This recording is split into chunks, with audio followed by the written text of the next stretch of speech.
10th class में पढ़ रही समायरा आज बहुत एक्साइटेड होने के साथ साथ थोड़ी नर्वस भी थी। वो पहली बार अपने स्कूल की रिपब्लिक डे असेंबली में पूरे स्कूल के सामने एक स्पीच देने वाली थी। स्टेज पर चढ़ने से पहले उसने लंबी सांसें ली और करीबन 1500 बच्चों और कई टीचर्स के सामने उसने अपनी स्पीच शुरू कर दी। लेकिन तभी एक अजीब सा इंसिडेंट हुआ। स्पीच देते देते समायरा की नजर अपने सामने एक अजीब सी दिखने वाली औरत पर गई। वो औरत पर्पल कलर का गाउन पहने सामने खड़े बच्चों के क्राउड में इधर से उधर घूम रही थी।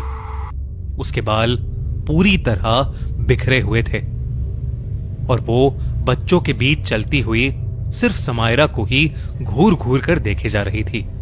समायरा को यह बात बहुत अजीब लगी, पर एक स्टूडेंट होते हुए उसे अपनी स्पीच हर हालत में परफेक्टली बोलनी थी, तो उसने उस औरत को इग्नोर करना ही बेहतर समझा। समायरा की स्पीच लगभग 5 मिनट तक चली और वो औरत उसे बस घूरती रही। जब समायरा स्पीच खत्म करके स्टेज से नीचे गई तो वो औरत उसे कहीं दिखी ही नहीं। उसको ये बात बहुत अजीब लग रही थी। समायरा ने किसी से उस बारे में बात तो नहीं की, पर स्कूल से घर आते हुए समायरा के दिमाग में उसी औरत का वो भयानक चेहरा घूम रहा था। कुछ देर चलने के बाद समायरा को लगने लगा जैसे कोई उसका पीछा कर रहा है। उसने कई बार मुड़कर पीछे देखा, पर उसे वहां कोई नहीं दिखा। समायरा को लगा कि शायद ये सब उसका वहम है, तो वो चिंता छोड़कर रोड क्रॉस करने लगी। पर जैसे ही समायरा रोड के बीच में पहुंची, किसी ने उसके बैग को पीछे से पकड़ लिया। समायरा बहुत डर गई। उसने पीछे मुड़कर देखा तो उसकी रूह कांप उठी। उसके पीछे वही पर्पल गाउन वाली औरत उसके बैग को पकड़कर खड़ी थी और उसे घूरते हुए मुस्कुरा रही थी। समायरा मदद के लिए जोर जोर से चीखने लगी, पर आसपास कोई भी नहीं था। इतने में रोड पर तेजी से एक ट्रक समायरा की तरफ आने लगा।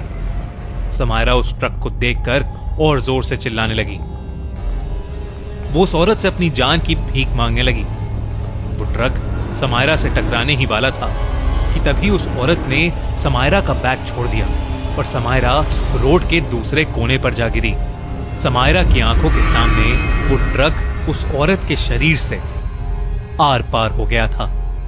लेकिन होश उड़ा देने वाली बात तो ये थी कि वो औरत अचानक से गायब हो गई थी। समायरा बहुत घबराते हुए अपने घर पहुंची। रोड पर गिरने की वजह से उसकी स्कूल ड्रेस गंदी हो चुकी थी। उसने अपनी मम्मी को सब कुछ बताया, पर उसकी मम्मी ने उसकी बात पर विश्वास ही नहीं किया। उन्हें लगा कि समायरा किसी से लड़कर आई है, जिसकी वजह से उसके कपड़े गंदे हैं और वो ऐसे ही झूठ मूठ की कहानी बना रही है। समायरा पूरे दिन काफी परेशान थी और उस रात वो बिना खाना खाए ही सो गई थी। अगले दिन 26 जनवरी थी। समायरा अब बेहतर महसूस कर रही थी और साथ ही हर साल की तरह टीवी पर परेड देखने के लिए वो बहुत एक्साइटेड थी। अपने पापा के साथ 26 जनवरी की पूरी परेड देखने के बाद समायरा अपने पापा को लेकर अपने घर की छत पर चली गई। वो दोनों रिपब्लिक डे पर उड़ने वाले जेट्स देखने लगे। काफी देर तक उन जेट्स को एंजॉय करने के बाद समायरा की नजर अपने सामने वाले घर की छत पर पड़ी और उस छत पर उसे वही पर्पल गाउन वाली औरत खड़ी हुई दिखाई दी। इस बार उसे देखते ही समायरा को दौरे पड़ने लगे और वो छत पर ही गिर गई। उसके पापा ये देखकर थोड़ा घबरा गए और समायरा को सीधा हॉस्पिटल ले गए। कुछ घंटों की ट्रीटमेंट के बाद समायरा नॉर्मल हुई और उसने अपनी फैमिली को फिर से उस पर्पल गाउन वाली औरत के बारे में बताया। उस औरत के बारे में दोबारा सुनकर अब समायरा की मॉम को समायरा की बात पर विश्वास होने लगा था और उन्हें लगने लगा था कि वो पर्पल गाउन वाली औरत शायद कोई बुरी आत्मा है जो समायरा के पीछे पड़ गई है। समायरा उसी दिन घर वापस आ गई थी। उस रात वो अपनी मम्मी के साथ ही सोई। अगले दिन की सुबह समायरा को स्कूल के लिए तैयार करते हुए समायरा की मॉम की नजर समायरा के पैर में बंधे एक पायल पर गई। उस पायल पर एक छोटा सा पर्पल रंग का ताबीज भी लगा हुआ था। समायरा से पूछने पर उसने बताया कि 4 दिन पहले स्कूल से घर आते हुए उसे स्कूल की एक पुरानी आया ने एक पायल गिफ्ट किया था। क्योंकि वो पायल समायरा को बहुत सुंदर लगा था, इसलिए उसने खुशी खुशी उसे पहन लिया था। समायरा की मम्मी को अब सब समझ आ गया था। उन्होंने तुरंत ही उस पायल को समायरा के पैर से उतारने की कोशिश की, लेकिन उसे हाथ लगाते ही उन्हें अपने बाईं ओर वही पर्पल गाउन वाली औरत दिखी।